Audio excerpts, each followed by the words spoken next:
Hello, everyone. Welcome to AstrologyNewsReport.com. Today is October 20th, 2013. Presenting an alternate view of world events as seen through the lens of Vedic astrology. I'm Ron Berger. And I'm David Anton Savage. Let's take a look at the week that was. Mars in Leo is the planet of action in the sign of governments. And Mars is opposed by Neptune, the planet of the irrational and confusion. Last week, with barely 2 days to go until a federal default, the situation in the U.S. Congress went from extreme to bizarre. On Tuesday, after singing Amazing Grace as the day's opening act, the House Republicans descended into chaos when a bill to end the government shutdown and extend the debt ceiling did not even make it to a vote. The leadership in the House didn't seem to even have an idea about what to do. Then on Wednesday, as doomsday loomed, the Senate got their poop together, passed a bipartisan bill, and basically dictated to the Republicans in the House to vote or die. Ha!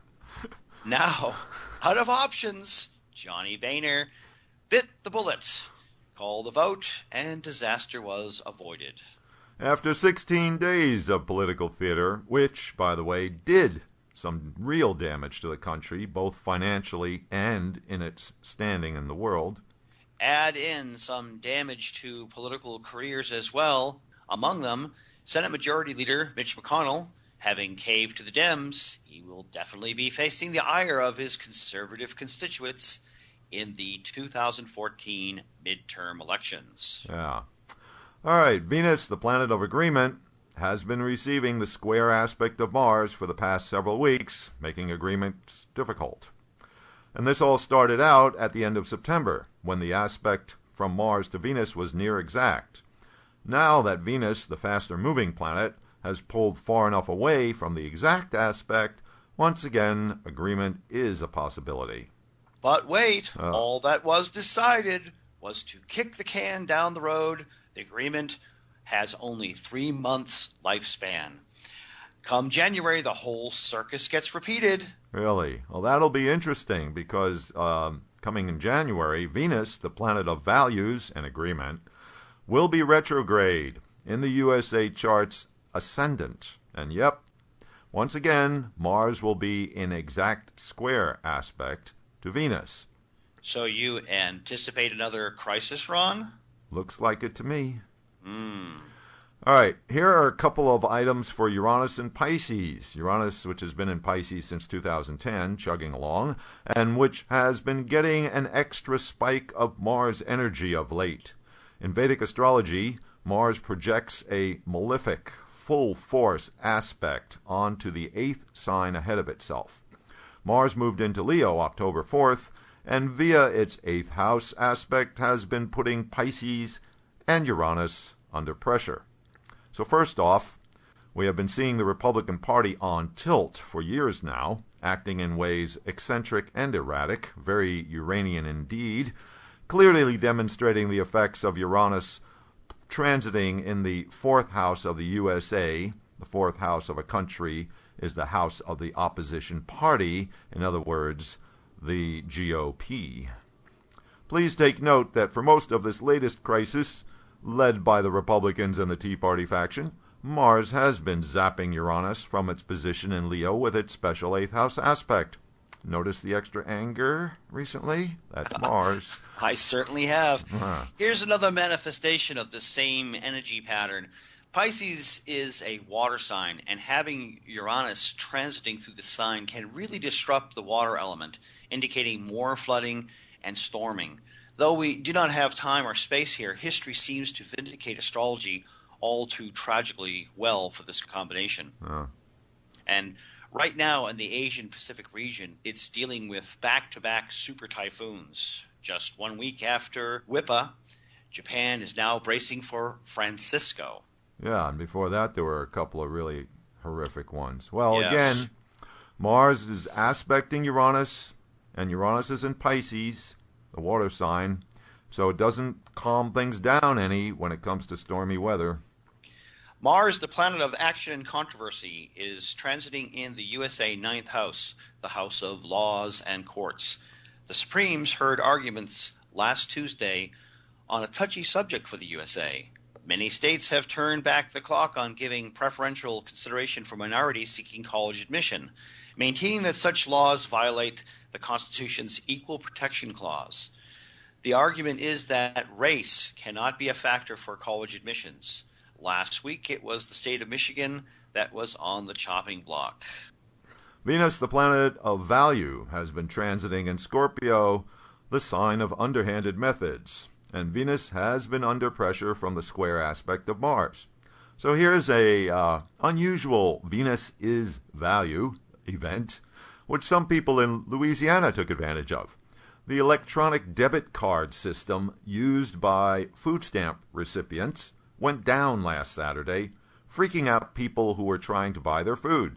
But in some places, like Louisiana, the cards suddenly became limitless. In other words, no cap on how much you could buy. A few Walmart stores in Louisiana accepted the cards nonetheless, and the word spread, resulting in chaos as food stamp customers wiped the food shelves bare. The computer glitch was finally repaired at 8 p.m. last Saturday. What's really scary is that the food stamp program is actually used by nearly 50 million Americans. And even though the card system was down for less than a day, the near riot it spawned in some areas gives us a little taste of what could happen if there was a real extended crisis. Well, Venus is the planet of entertainment, and Scorpio is the sign of death and degeneration. Venus plus Scorpio gives us depraved entertainment.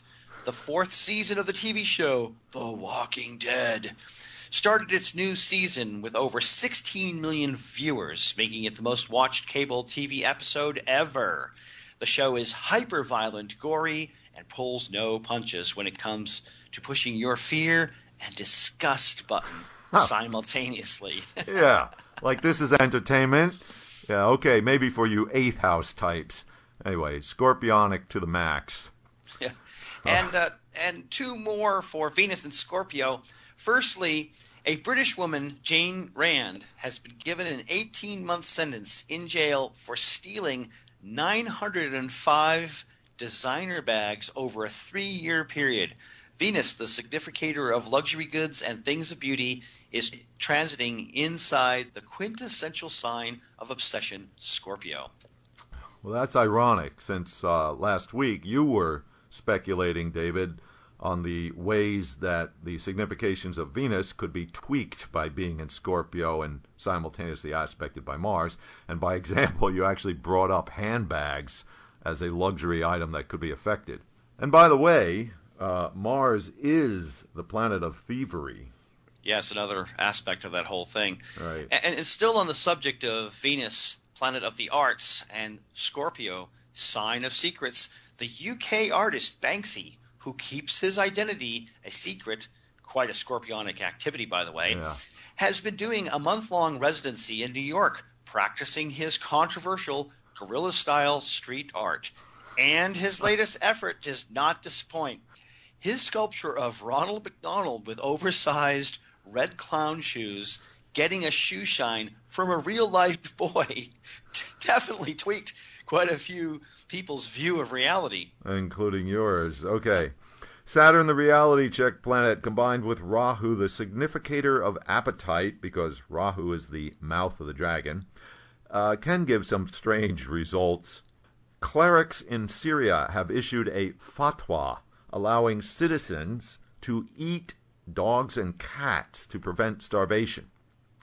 Syrian opposition groups and international relief organizations have warned of the extremely precarious situation in some of the capital city's suburbs.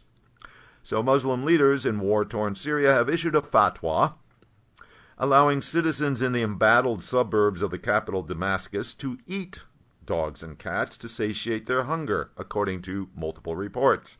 Islam normally considers dog and cat flesh unfit for humans. The really disturbing thing is that this fatwa, born out of a need to survive, is pretty tame when compared to the number of bizarre fatwas being issued across the Muslim world. Oh. Some of these Islamic clerics are so truly cracked that it makes me think that the Catholics having a pope is a darn good idea. Okay. All right. That'll do it for October 20th Review of the Week. Be sure to click in with us then next week. Till then.